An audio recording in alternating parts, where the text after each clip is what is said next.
जय श्री कृष्ण दोस्तों। कबीर दास जी कहते हैं, चिंता से चतुराई घटे, दुख से घटे शरीर, पाप से लक्ष्मी घटे। कह गए दास कबीर, आप कितना भी बुद्धिमान हो, यदि आप चिंता करने लगते हैं तो वह बुद्धि आपकी गायब हो जाती है। चिंता टेंशन छोटा सा शब्द है, लेकिन इसके परिणाम इतनी भयानक है कि आप सोच नहीं सकते हैं।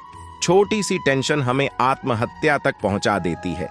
एक चिंता जो हमें छोटी सी लगती है, वह चिंता करते करते हम चिता पर पहुंच जाते हैं। आज जिसे देखो वह टेंशन में है। क्या बच्चे और क्या बुजुर्ग, सबने टेंशन पाल रखे हैं। सभी इंसान को चिंता सता रहा है। विद्यार्थी को परीक्षा का चिंता, बेरोजगारों को नौकरी का चिंता, जिसे रोजगार है उसे छटने का चिंता, बिजनेसमैन को नुकसान का चिंता और उद्योगपति को हड़ताल का चिंता। जिसे देखो चिंता में ही डूबा रहता है। यदि आप किसी भी समस्या का चिंता करोगे तो वो समस्या जैसी की तैसी रहेगी और आपके कई समस्या उत्पन्न हो जाएंगे। क्योंकि जब आप चिंता करना आप शुरू कर देते हैं तो अनेक समस्या आप खुद उत्पन्न कर लोगे। चिंता मत करो, चिंतन करो। आप अपना ध्यान समस्या पर नहीं बल्कि वह समस्या के समाधान पर लगाओ। दुनिया में ऐसा कोई भी समस्या नहीं जिसका समाधान नहीं हो। जो भी समस्या आती है अपना समाधान लेकर आती है। चिंता और चिंतन दोनों में बहुत अंतर है। चिंता में से बिंदु हटा दो तो वह चिता बन जाता है, और चिता मुर्दा को जलाता है। एक बार जलाता है, अंतिम बार जलाता है। जबकि चिंता जिंदा मनुष्य को जलाता है और बार बार जलाते हैं।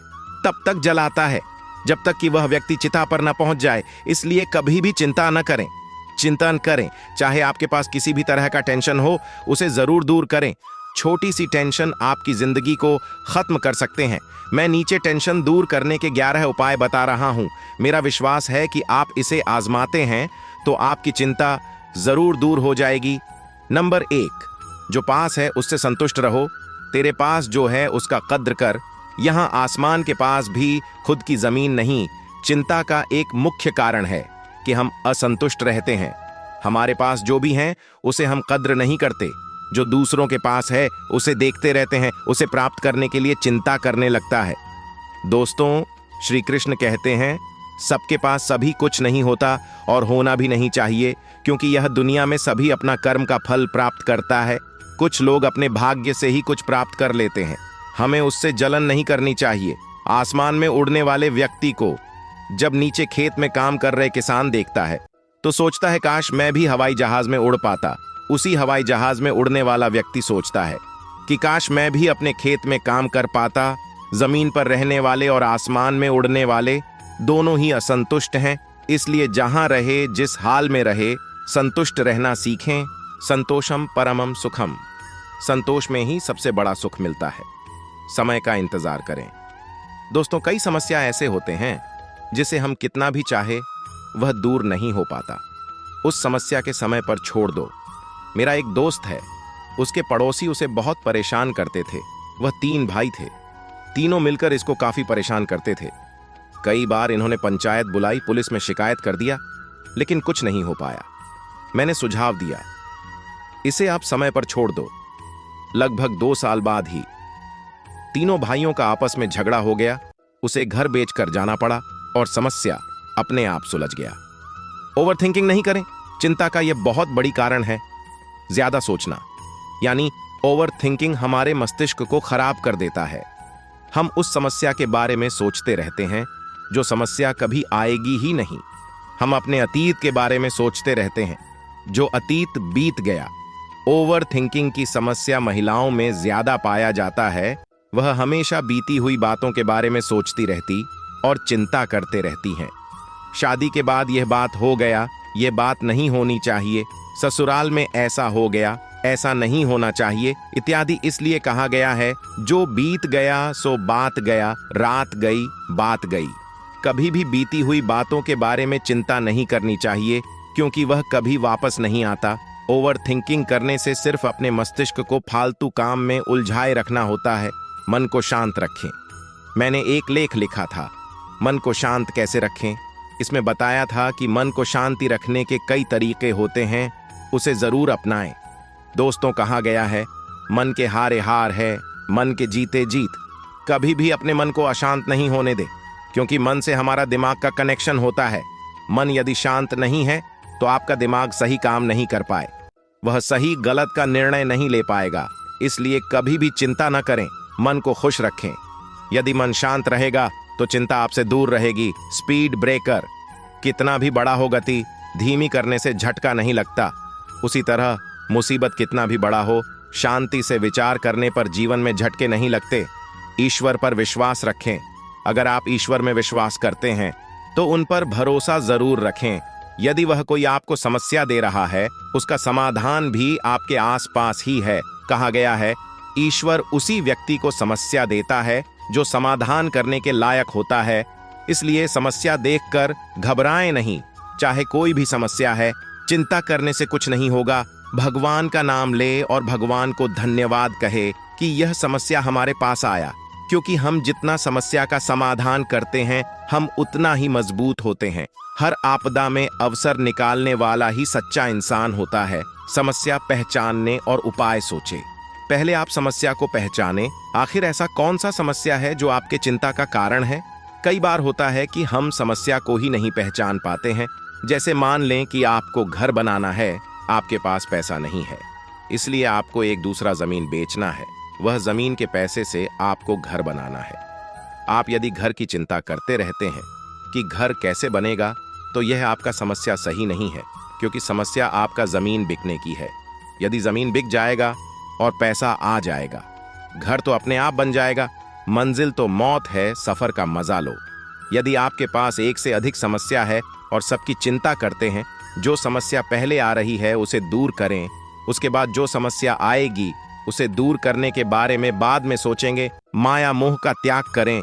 कई बुजुर्ग के पास चिंता की लाइन लगी रहती है। मेरे बेटा को अच्छा मकान नहीं है, मेरे पोता को नौकरी नहीं लगी, मेरी पोती की शादी नहीं हुई है, और न जाने किस किस बारे में चिंता करते रहते हैं।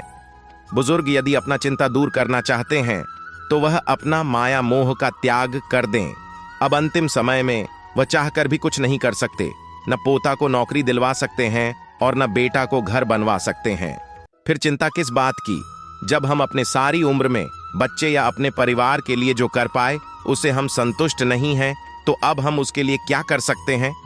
हमारे करने से उसे कितना काम आएगा? यदि बच्चे समझदार हैं तो वह खुद अच्छा से अच्छा कर लेंगे। यदि वह ना समझ है तो हम कितना भी उसे कर देंगे, वह उसे नहीं संभाल पाएगा। इसलिए माया मोह का त्याग करके रामायण पाठ करें, गीता पुस्तक पढ़ें, भजन कीर्तन में अपना मन लगाएं। यदि आपका इन कामों में मन नहीं लगता तो किसी एनजीओ में जाकर सेवा करें, गरीबों का दुख बांटने का प्रयास करें। भविष्य की चिंता न करें। चिंता का एक मुख्य कारण है अपने भविष्य के बारे में सोचना। हम अक्सर कहते हैं कि भविष्य किसने देखा है, लेकिन बार बार हम भविष्य की चिंता करते रहते हैं। चाहे विद्यार्थी हो या फिर नौकरी करने वाले, अधिकारी, व्यापारी हो या उद्योगपति, सभी लोग भविष्य की चिंता करते रहते हैं। भविष्य अनिश्चित होता है और अनिश्चित के बारे में क्या चिंता करना। कई बार हम डर के मारे मर जाते हैं, क्योंकि समस्या हमें उतना नहीं मारता जितना हमें उसका डर मार देता है। कोई महामारी आएगी, आपको लगेगा आप मरोगे, लेकिन आप पहले ही चिंता करने लगोगे बीमारी आने वाली है, मुझे लग जाएगा, तो आप बीमारी आने से पहले ही मर जाओगे। हमेशा आशावादी रहे। आशा ही जीवन है, निराशा तो मौत है। चाहे कैसी भी परिस्थिति आ जाए, आप एक बार निश्चय कर लो कि मुझे आशावादी बने रहना है, मुझे निराशावादी नहीं बनना है। यदि आप आशावादी रहोगे तो चिंता आपसे दूर रहेगा। जब भी आप निराशावादी बनोगे, चिंता आपको घेर लेगी। ये कहानी आप जरूर सुने होंगे। एक बार राजा दो व्यक्ति को मृत्यु दंड दिया। दोनों व्यक्ति में से एक आशावादी था और दूसरा निराशावादी। राजा ने दोनों से उनकी आखिरी इच्छा पूछी। निराशावादी व्यक्ति ने कहा, अब तो मुझे मरना ही है, अब मेरी कोई इच्छा नहीं है, आप तो मुझे जल्द से जल्द मौत दे दो, मेरी कोई इच्छा नहीं है। राजा ने फिर आशावादी व्यक्ति से उसकी आखिरी इच्छा पूछी। आशावादी व्यक्ति ने कहा कि महाराज, यदि आप मुझे 1 साल बाद फांसी दो तो मैं इस 1 साल में आपके सबसे प्यारे घोड़े को हवा में उड़ना सिखा सकता हूं। राजा ने बोला, सही में मेरा घोड़ा उड़ सकता है? उस व्यक्ति ने कहा, हाँ जरूर, और सकता है। राजा मान गया। निराशावादी व्यक्ति ने उस आशावादी व्यक्ति को बोला, तुमने अपना फांसी टालने के लिए राजा को घोड़े उड़ने वाली बात बताया। घोड़ा भी कभी आसमान में उड़ सकता है। आशावादी व्यक्ति ने बोला, 1 साल में कुछ भी हो सकता है। जैसे क्या पता राजा मर जाए, यह भी हो सकता है कि घोड़ा मर जाए। क्या पता कहीं 1 साल में मैं ही मर जाओ, और सबसे अंत में क्या पता राजा का मूड बदल जाए और मुझे माफ कर दें। इस प्रकार मैं तो बच गया ना, इसलिए हमेशा आशावादी बने रहे। कम बोलें, जितना ज्यादा बोलोगे उतना ही चिंता करोगे, क्योंकि सभी समस्या का जल्द ज्यादा बोलना है। आजकल आप देखते होंगे किसी फिल्म स्टार या किसी नेता ने किसी के बारे में कुछ गलत बोल दिया, जिसके विरुद्ध बोला उसने कोर्ट में मानहानि का दावा कर दिया। बोलने वाला चिंता में आ गया। इसलिए जितना हो सके कम बोलना चाहिए, जहां आवश्यक हो, और जितना आवश्यक हो उतना ही बोले। आज के समय में किसी से बहस करने का प्रयास न करें, क्योंकि यदि आप बहस में जीत भी जाओगे तो अगले वाले से आपका मन मुटाव या दुश्मनी हो जाएगा, जो आपकी चिंता का कारण बन सकता है। आप कभी किसी जैन आश्रम में जाकर देखें, सभी जैन धर्मावलंबी मुंह पर एक सफेद पट्टी बांधे रखते हैं। जैन मुनि द्वारा कहा गया है कि दुनिया में जितने भी चिंता, लड़ाई, झगड़ा का गढ़ है वह हमारी जीभ है। हम अपनी जीभ को अपने बस में कर लें और कम बोलें तो आधी से ज्यादा समस्या दुनिया से खत्म हो जाएगा। कम बोलने से फायदा काफी है, इसलिए हमेशा कम बोलना चाहिए। जाते जाते मत सोच इतना जिंदगी के बारे में। जिसने जिंदगी दी है उसने भी तो कुछ सोचा ही होगा। जय श्री कृष्ण। दोस्तों, फिर मिलते हैं अगले वीडियो में। तब तक के लिए अपना ख्याल रखना, और अगर आपको मेरा वीडियो अच्छी लगी हो तो कृपया मेरे वीडियो को लाइक करें और चैनल को सब्सक्राइब करना न भूलें।